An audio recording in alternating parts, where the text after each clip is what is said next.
I'm a lecturer at BPP University Law School. It's a university that, private university, specialises in education for the professions, so lawyers, accountants, nurses. And I came into teaching from practice as a solicitor, which is usual for a lot of our faculty. And we've got a lot of crossover in that way. And this is about my personal experience of using emoticons or emojis. I'm aiming to talk for about 15 minutes or so, and then just open the floor up to get your experiences really around this, because one of the things when I started doing this that I was a little bit nervous about was the fact that it can come across as unprofessional. And of course, a lot of what we do is with law firms, is with people who project a very, very professional image. So I'd be interested in other people's stories as well. So a bit of background, the course that I'm talking about, it's law, it's level 7, it's preparing for the solicitor's qualification examination, first part, which is massive exams, all single best answer, multiple choice question, closed book, incredibly information heavy. So there's an enormous amount of knowledge that the students need.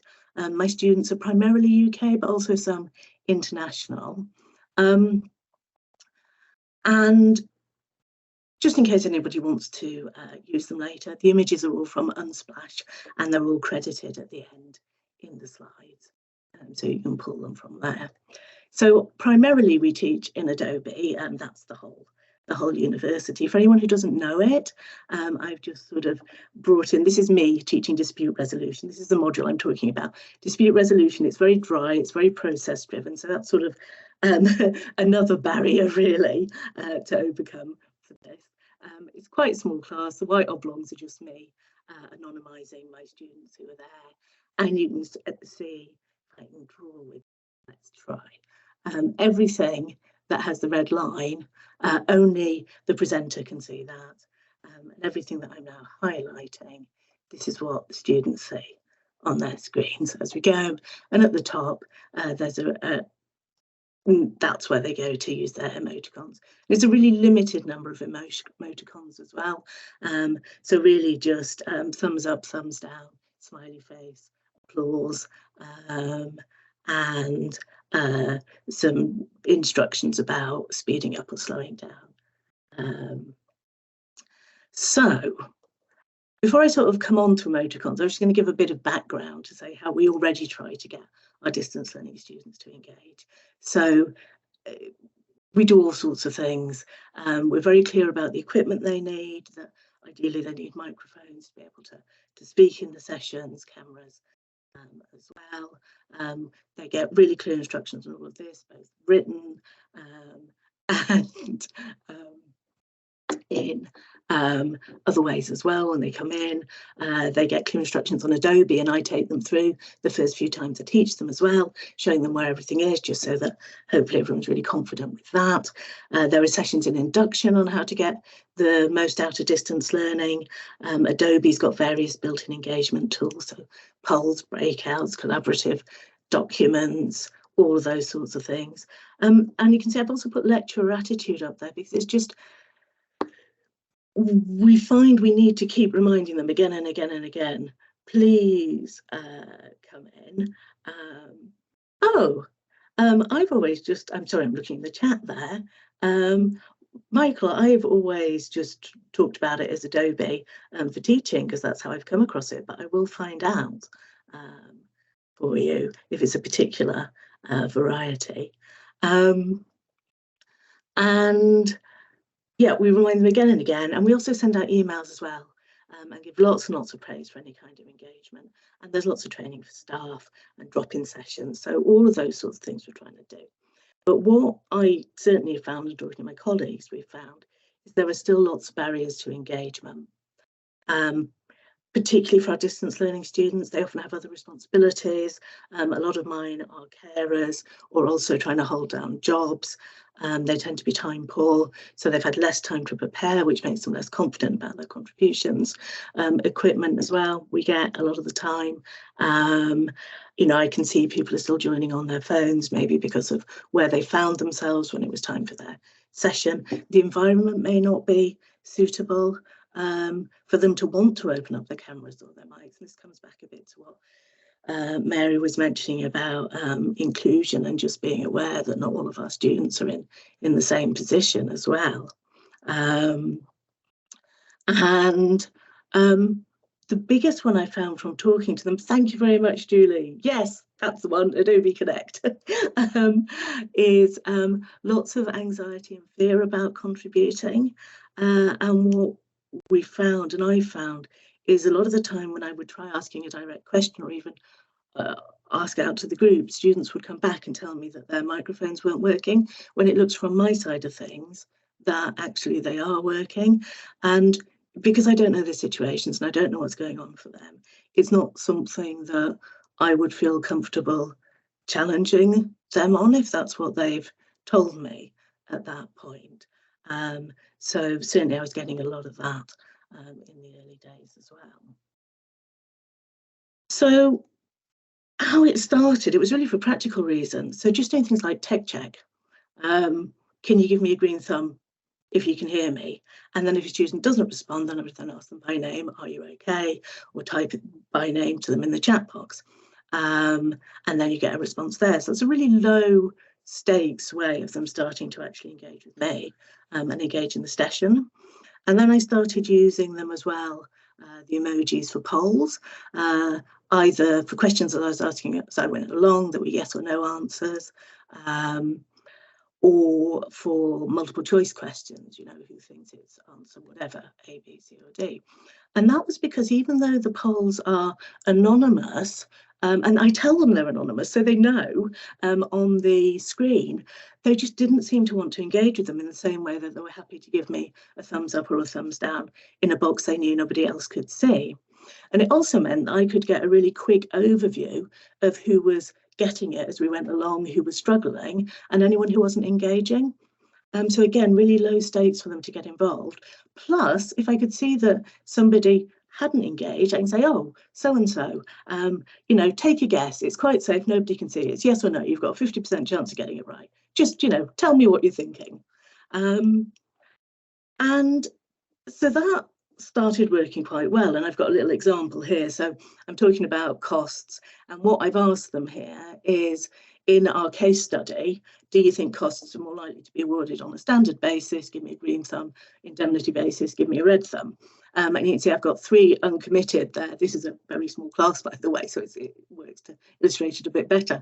3 who think one way and 3 who think the other way. Oh no, 5 who think one way and 3 who think the other way.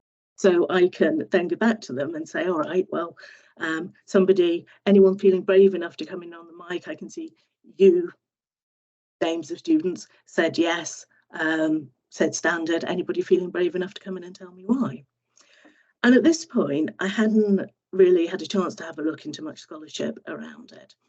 And although this was working well with the polls and things, I found I was still talking into the void a lot of the time. So there's a lot of explanation that goes with it, particularly because it's so process driven. You've got to explain how the process all fits together. And it was just me talking, and I couldn't really see, you know, how my students were feeling about that or reacting to it. It's a very different for face-to-face student where you can sort of look around and read the room at that point. And so I had a look into some of the scholarship, and I've got some links on the slides at the end of some articles I found really interesting and helpful for anybody who wants to have a look at those later. But one of the things that I did was I started thinking about who gets really amazing online engagement, sort of outside of learning and teaching, where mainly I think about things. And it sounds like a bit of a digression, but honestly, trust me, it isn't. I had COVID and I was stuck on the sofa for quite a long time. And during that time, I watched a lot of television, including a lot of foreign soap operas. And I got quite into the Korean dramas, as a result of which I came across this idea of sort of live stream, which will probably be familiar to all of you, but it just wasn't really part of my world up until that point. This is a while back. And the individuals I've got on this slide, this chap on the left, I don't know how to pronounce him, is known as the Grifg, and 2021, he broke the record for number of viewers. It was 2.4 million concurrent viewers on Twitch who were watching him play Fortnite. And then the chap on the right here is a Korean idol called Jimin, and his band are particularly famous for how they engage in their live streams. And you can see that what you've got is they tend to just talk normally like you would talk to a friend, really, who happened to be sitting opposite across the table. And then they get these rolling reactions coming in, and every now and again they'll pick out one of them or make a comment about it.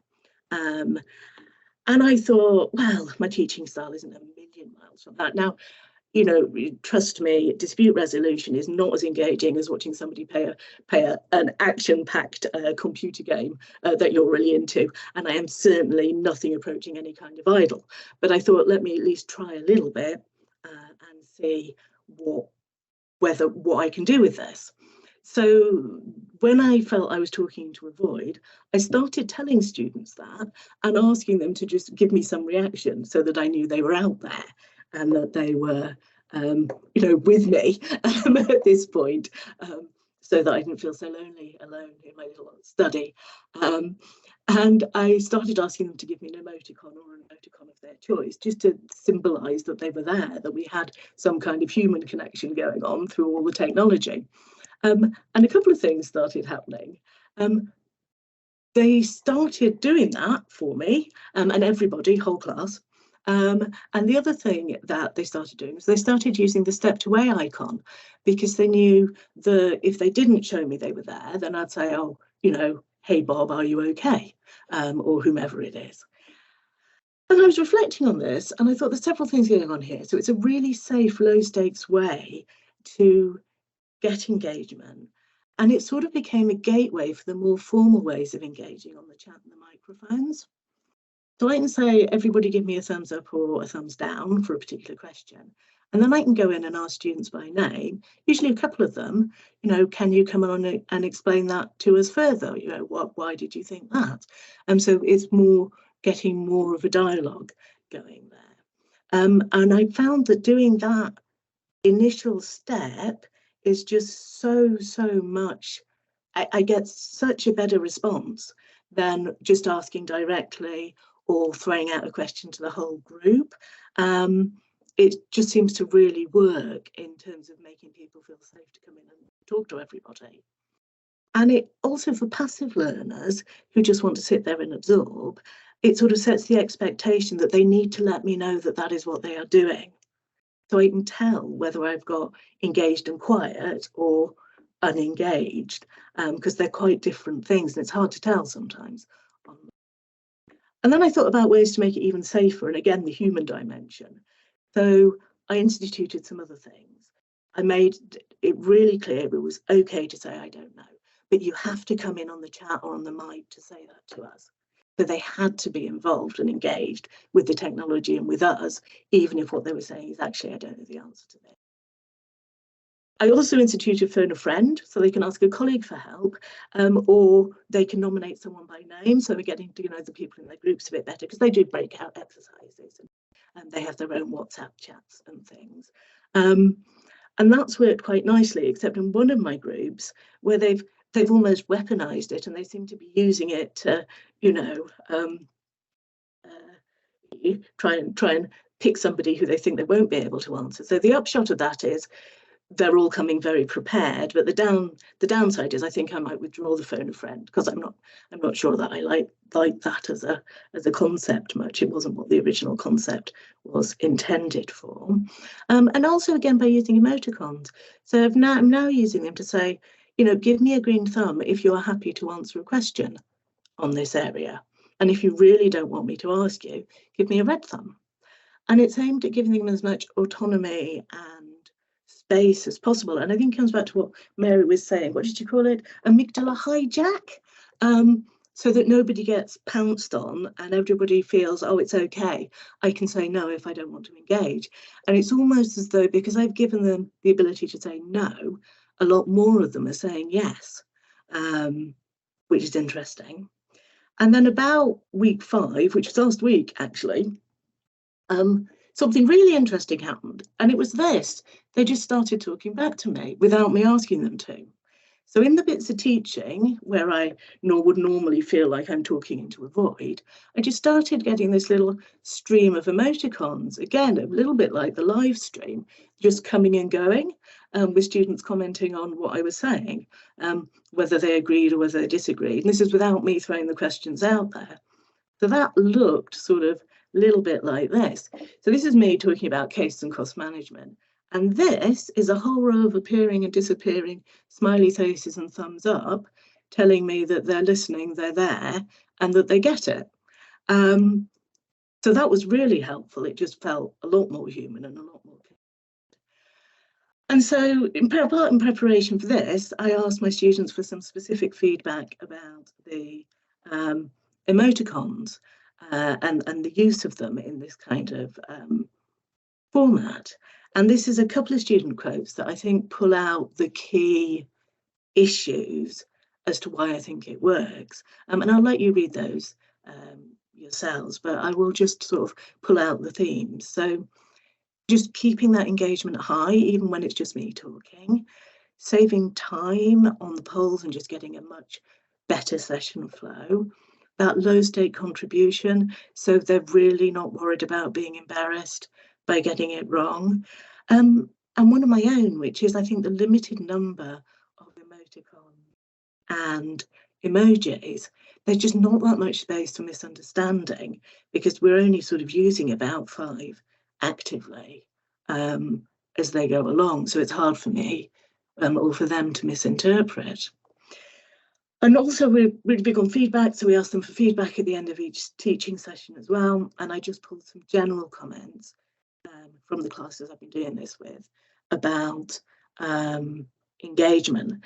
And again, you can see there's lots of mentions of engagement and atmosphere and things being interactive, which are quite different, particularly the great use of technology comments, quite different to ones that I've had in previous classes where I haven't been consciously using